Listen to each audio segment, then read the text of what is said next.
எல்லாருக்கும் வணக்கம். காட்டுக்கு வந்த பார்த்துக்குங்க. சோறு சோறு பொங்கியாச்சு. இது நல்ல மழை, வெளியில நல்ல 2 நாளாக மழை. நேற்று இன்னைக்கும் மழை. கரண்டி பார்த்தீங்களா, பழமை மாறாத சிரட்டை, தேங்காய் சிரட்டை கரண்டி வச்சு சோறு பொங்கியாச்சு.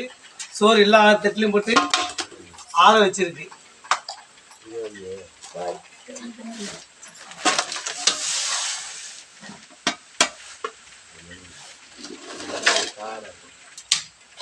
அடுத்தது மீன் குழம்பு. இந்த மலைக்கு மீன் குழம்பு வச்சு சாப்பிட்டா எப்படி தெரியுமா? இங்கே இருக்க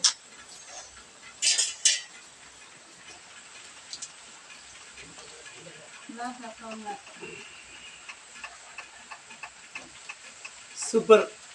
6 பேருக்கு வச்சு இன்னைக்கு சாப்பிட போறோம். எல்லாரும் சாப்பிடுவாங்க.